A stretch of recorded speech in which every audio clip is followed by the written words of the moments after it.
Argo est probablement l'un des meilleurs films de cette année. J'en attendais pas autant. J'avais vu qu'il y avait des très très bonnes critiques sur le film et j'avais vu que ça avait très bien marché auprès de la presse en particulier et que les spectateurs aussi ont l'air de beaucoup aimer le film. Je m'attendais vraiment pas à ce que ce soit aussi bon que ça. Ben Affleck, c'est son 3e film. J'ai vu aucun des 2 autres. J'ai pas vu The Town et j'ai pas vu Gone Baby Gone non plus. Je sais pas de quel niveau ils sont. The Town, ça me faisait chier parce que c'était un film de hold-up et c'est pas trop ma cam à la base. Un peu comme les films de mafieux. Et Gone Baby Gone, je ne me rappelle même plus de quoi ça parle. Donc c'est le premier film que je vois de Ben Affleck. Et très franchement, je suis vraiment sur le cul. Je m'attendais pas à un film pareil de la part d'un mec comme lui. Je sais pas pourquoi, j'ai cette vision. Je crois pas en plus il ait fait tant de films de merde que ça. Donc je sais pas d'où me vient cette idée, mais je voyais Ben Affleck comme un espèce de beauf de film d'action américain, quoi. Enfin un truc assez basique. Et je m'attendais pas à une telle mise en scène, à un tel montage. Je m'attendais pas à tout ça, tout bêtement. Le principe de Argo, c'est pendant la révolution en Iran, il y a 30 ans de ça, donc en 70-80 à peu près. L'ambassade américaine a été prise par les manifestants iraniens, avec les 60 et quelques personnes qui étaient dedans, et 6 personnes avaient réussi à s'échapper dans l'ambassade canadienne. Et la CIA met en place une mission, essaye de mettre en place une mission pour récupérer ces six représentants, je sais pas si on pourrait dire ça, ces six membres de l'ambassade pour les ramener aux États-Unis, parce qu'évidemment s'ils se font choper, ils se font enfermer avec les autres otages et puis ils se font probablement zigouiller à un moment ou à un autre. Donc il est urgent de les récupérer, il est très important de les récupérer. Et ils essayent de trouver un moyen d'infiltrer quelqu'un pour récupérer les otages. Et finalement, la seule mauvaise idée qu'ils trouvent, c'est d'y aller sous la couverture de faire un repérage pour un film canadien, un film de science-fiction canadien, qui devrait se passer dans un décor un petit peu genre Moyen-Orient, genre oriental, genre chose dans ce genre-là, et donc faire venir un mec qui serait soi-disant là pour faire des repérages, qui viendrait du coup récupérer les 6 membres de son équipe et repartir avec eux, en faisant croire que les 6 membres de l'équipe étaient arrivés avec lui à l'époque. Déjà, il y a un côté pour tout fan de cinéma, le cinéma qui sauve des vies, le cinéma en tant qu'argument pour sauver quelqu'un, pour faire en sorte que le monde soit meilleur. Forcément, c'est génial.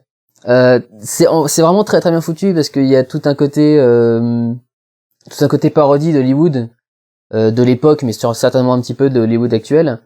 Qui est assez intéressant quand on les voit en train de parler, en train de dire alors t'as vraiment envie d'aller à Hollywood pour faire un faux film et en jouant les cadors alors qu'en fait tu vas rien faire du tout. Ouais, tu seras parfait dans le milieu. Ça va être génial.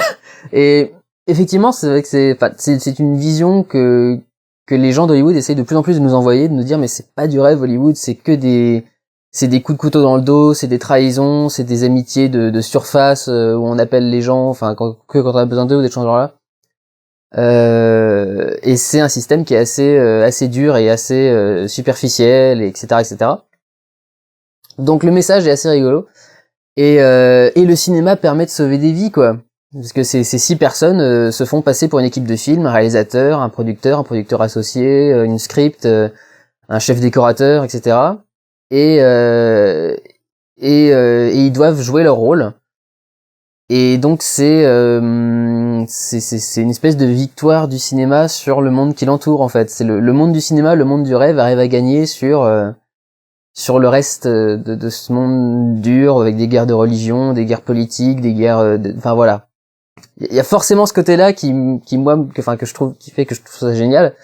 Mais il y a pas que ça, bien évidemment. La photographie du film est assez sublime. Comme ça se passe dans les années 70, il y a plein de choses qu'il a voulu faire pour que ça fasse années 70. Ne serait-ce qu'au niveau des décors, il y a un super travail du chef décorateur pour que tous les décors collent à l'époque. Les looks, évidemment, sont vachement étudiés. J'ai jamais vu autant de moustaches dans un film. Mais surtout, moi j'aimais les petits détails. il a réutilisé le logo de la Warner de cette époque. Je sais pas si vous en souvenez, vous avez dû le voir, mais ça doit pas vous marquer parce que c'est des vieux films. C'est à l'époque, le logo Warner, c'était un espèce de cercle comme ça, rouge. Enfin, pas de cercle d'ailleurs, d'espèce de pavé avec des bords arrondis, un peu comme le logo YouTube. Et à l'intérieur, il y avait 3 barres cylindriques, dont une plus petite, ça faisait le WWW de Warner Bros. Et c'est ce logo Warner là qui ouvre le film. Ce qui est plutôt rigolo. Avec un grain argentique vachement sympa. Alors, je me suis renseigné un petit peu. Il y a à la fois du 8 mm, du 16 mm, du 35 mm et du numérique dans le film. Je sais pas si vous y connaissez bien en pellicule. Pour vous donner une idée. Alors attends. Ça fait 1, 2, 3,5. La pellicule, normalement, c'est un truc qui fait cette taille-là. Si vous voulez voir, cette épaisseur-là. Ça, c'est de la pellicule de film. Normalement, c'est là-dessus qu'on imprime des films. Pour avoir des caméras plus réduites ou pour vendre des films, enfin quand le grand public s'est mis à faire des films, comme nous maintenant on a des caméscopes comme celui que j'utilise là avec des disques durs, des cassettes ou des genre là. Mais avant on avait aussi de la pellicule quand on était un particulier, le film Super 8 par exemple, j'y viendrai pas au Super 8. On a vendu du 16 mm, le 16 mm c'est ça. Ça garde une bonne qualité, mais le grain de la pellicule, parce que la pellicule sont plein de petits grains d'argent, le grain de la pellicule est beaucoup plus présent. Et généralement ça se voit et ça se sent. Il a tourné le film en 35 et en 16, et il a même tourné certaines scènes en 8 mm. 8 mm, ça fait ça. Le 8 mm, c'était vraiment le format du grand public, c'était vraiment le format qu'on avait pour les films de Noël en famille à l'époque. C'est une petite pellicule minuscule. Les caméras du coup sont toutes petites, elles faisaient à peu près ça, en gros. Ouais, en gros ça fait ça. Le grain est absolument ignoble, c'est vrai que le grain est vraiment très très gros, mais ça a un aspect très vieillot. Et il s'en est servi par exemple quand il a fait la scène du début où les gens essayent de pénétrer à l'intérieur de l'ambassade. Et où en fait il a déguisé ses caméramans en figurants de l'époque et leur a mis des caméras Super 8 à la main pour que eux-mêmes filment dans la foule la scène qu'il est en train de faire et que ça ait l'air d'être des images trouvées, des vieilles images récupérées en fait. Ce qui est génial comme idée. C'est vraiment le genre de truc que j'adore. Si un jour j'ai la possibilité de faire des films, c'est quelque chose sur lequel je suis très à cheval, c'est quand on fait un truc avec quelque chose qui peut être utilisé par des gens, on le fait vraiment avec quelque chose qui peut être utilisé par les gens. Moi, c'est un truc qui m'a toujours énervé dans les films. C'est genre les conversations Skype avec des trucs filmés avec une Red Epic, des caméras professionnelles, des trucs dans le genre. Si c'est de la webcam, vous filmez ça avec une webcam. Vous prenez la meilleure webcam que vous pouvez trouver sur le marché si vous voulez, une webcam qui coûte 2000 € alors que c'est de la webcam, mais vous faites ça avec une webcam. Parce que, oui, d'accord, l'image va être sale, mais c'est ça, cette image qu'on a l'habitude de voir, et c'est ça qui va donner de la véracité au film. Et du coup, tourner sa séquence en 8 mm pour faire de fausses images d'archives, je trouve ça formidable.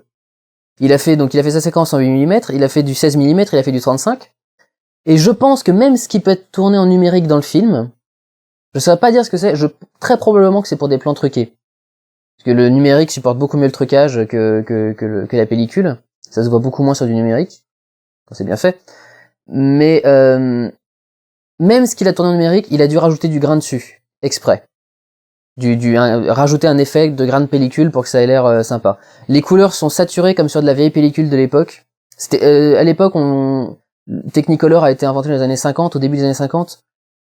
Donc, jusqu'au début des années 70, les pellicules avaient une colorimétrie, une façon de rendre les couleurs qui était assez bizarre et assez criarde, assez pétante. Si vous voyez des vieux films j'ai des amis qui détestent quand je dis vieux films, mais si vous voyez des films de Hitchcock ou des films qui sont tournés dans ces années-là, vous verrez facilement que les couleurs ont un côté vachement... par exemple, les rouges sont très très pétants. Tout ce qui est couleurs fortes comme ça, les oranges, les rouges, les jaunes, les verts, même si le vert commence à être un peu froid, mais les couleurs comme ça qui sont très fortes sont très très marquées dans les pellicules. Et là par exemple dans le film, je trouve que les rouges étaient vachement pétants, que les peaux étaient vachement jaune rouge. Et je sais pas, est-ce qu'il a fait comme Benoît Lépine et Gustave Kervern quand ils ont fait Mammouth, qu'ils ont été chercher des vieilles pellicules pour tourner dessus, ou est-ce que c'est simplement un post-traitement numérique pour saturer les couleurs au max et rendre ça plus criard? L'un ou l'autre, j'en sais rien. Probablement plutôt la deuxième d'ailleurs, parce que les États-Unis, ça me paraît très bizarre de la part d'Hollywood de faire volontairement du sale. Généralement, ils font un truc propre et puis ensuite ils le salissent. Mais voilà, je trouve qu'il y a vraiment une idée géniale là-dedans. Pas forcément géniale, parce que pour moi ça me paraîtrait être la base, mais ça a tellement du mal à être la base pour les autres que je trouve que c'est génial que quelqu'un arrive à avoir l'idée. Et donc voilà, il y a un côté très granuleux, très argentique, qui est vraiment très très sympa, qui est vraiment génial. Donc ça rajoute au film. On a vraiment l'impression d'être devant un film des années 70. Si ce n'était pour quelques avancées technologiques qu'il y a eu depuis le temps, l'image est beaucoup plus stable qu'à l'époque, parce qu'on fait des travelling qui marchent mieux et tout dans le genre, mais c'est vraiment très très bien foutu.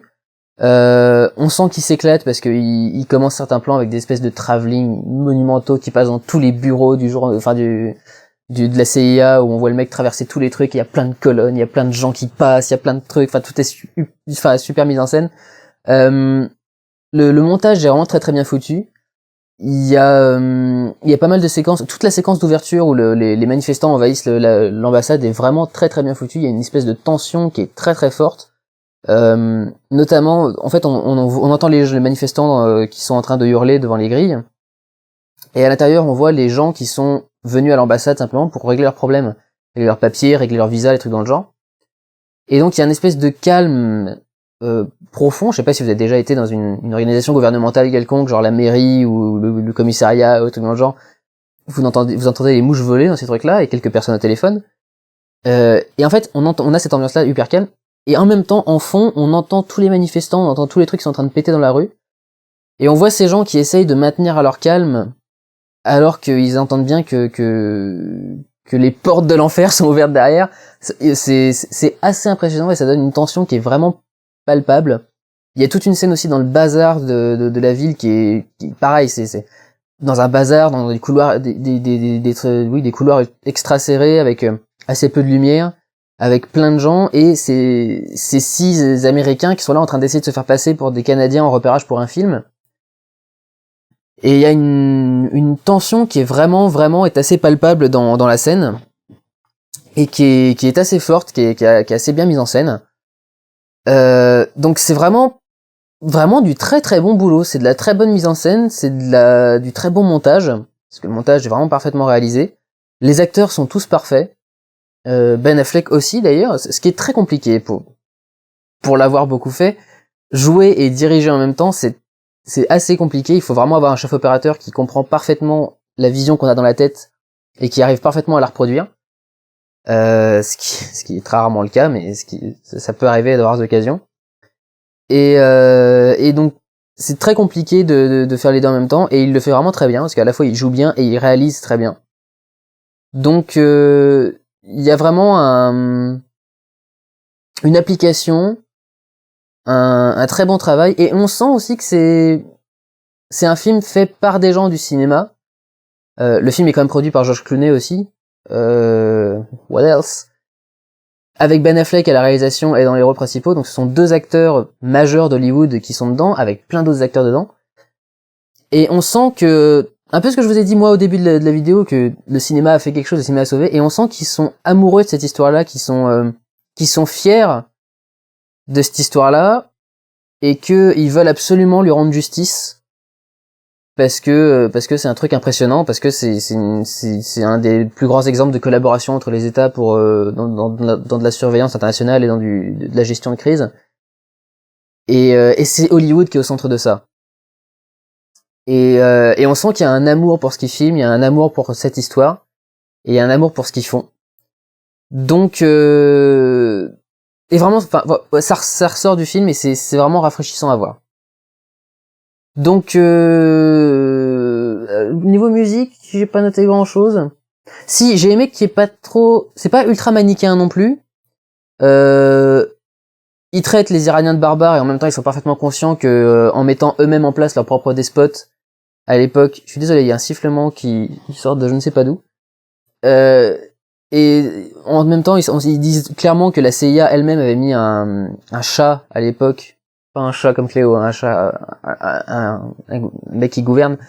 Ils avaient mis un chat à l'époque qui était pro-américain pour que le pétrole reste aux Américains, etc., etc. Donc, on sait que du coup les Américains ont fait les cons à la base et que c'est eux qui se sont amenés ça sur leur gueule eux-mêmes. De toute façon, tout ce que au Moyen-Orient, les Américains ont quand même beaucoup cherché dans les années 60 et 70, 50.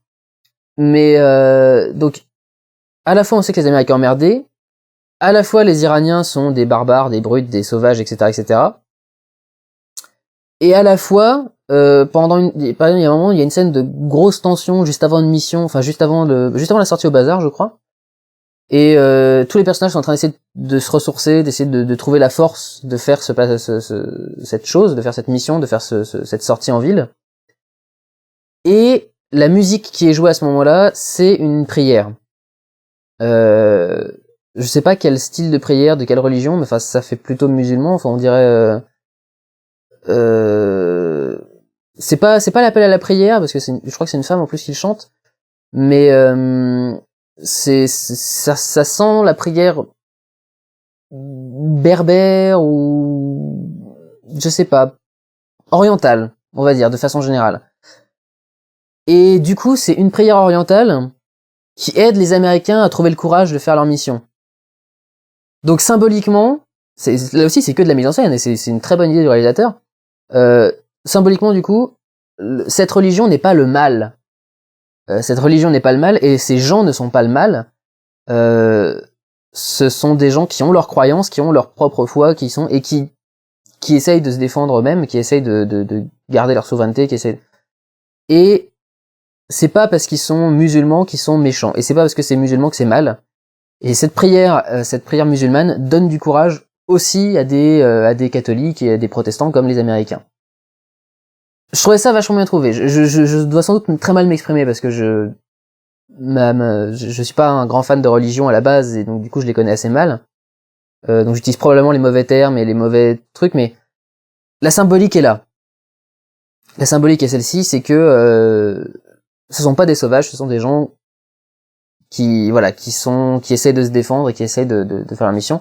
Nous-mêmes, on essaye de sauver nos propres personnes parce que on veut pas qu'ils meurent. Mais d'un autre côté, on peut comprendre ce qu'ils font. Donc voilà, vraiment, j'ai trouvé que c'était très intéressant et il y a des idées de mise en scène qui sont vraiment très très bonnes. C'est parfaitement, pardon, excusez-moi, c'est parfaitement cadré. C'est parfaitement bien. Enfin, j'ai quasiment rien à reprocher à ce film. Il y en a qui ont trouvé que ça faisait trop de sentimentalisme à la fin. Ça fait un peu, vous savez, Mission Apollo 11 où d'un seul coup tout Cap Canaveral se lève et applaudit la mission, etc. Je trouvais qu'il l'avait joué light pendant toute une partie et puis d'un seul coup il s'était lâché sur un ou deux plans où on voyait toute la CIA en train d'applaudir. Bon. Et ouais, mais il y en a qui ont trouvé que ça faisait trop pro-américain comme fin. Je sais pas, j'ai du mal à dire ça quand même. Je trouve il a quand même été vachement retenu, surtout par rapport à ce que fait Hollywood d'habitude. Et il y a un plan final où on le voit avec dans la chambre de son fils. Et il y avait deux mecs à côté de moi qui ont fait oh non, là franchement ils vont loin, etc. Je trouve pas, parce que le sujet de son fils est abordé plusieurs fois dans le film et on voit qu'il y a une importance à ce niveau-là. Et en plus ça sert à faire toute une mise en scène qui permet à nouveau de dire que le cinéma est formidable et que le cinéma a sauvé, surtout le cinéma de science-fiction du coup, et que le cinéma a sauvé des vies. Donc moi je trouvais que ça c'était plutôt pas mal. Le générique de fin est un peu spécial. Il met en fait en rapport les vraies images d'archives ou les photos d'archives et les images du film. Il y a un côté auto-congratulation, genre regardez comme on a bien reproduit les scènes, tout ça, et en même temps effectivement c'est tellement bien reproduit qu'on peut pas s'empêcher d'être ah ouais, il a fait du bon boulot. Il y a un autre truc, c'est que on entend un témoignage alors j'ai du mal, je crois que c'est David Carter, l'ancien président des États-Unis, qui s'exprime sur la mission une fois qu'elle a été révélée au public par Clinton. Euh, je sais... Il y a peut-être un côté too much, un côté trop autocongratulation. Je pense que le film en lui-même suffisait à montrer que c'était une grande expérience et que c'était impressionnant et qu'il n'y avait pas besoin de ça en plus. Maintenant, ça fait pas détester le film pour autant. Les trois quarts de la salle étaient partis avant que ce truc-là n'arrive parce que c'est plus loin pendant le générique. Donc à la limite partez dès que le générique commence et puis vous aurez pas ce truc-là. Ça va pas me faire détester le film, loin de là. Je trouve pas que ce soit un mal. C'est peut-être un peu trop, mais c'est pas un mal non plus. Voilà. Je pense pas que je mette ce film en coup de cœur parce que je pense pas que je le reverrai. Quoique, si je le reverrai sans doute pour m'amuser, mais voilà, c'est pas le genre de film que je m'éclate à regarder. C'est juste le genre de film qui est bon à voir parce qu'on se dit putain, Hollywood peut encore faire des bons films.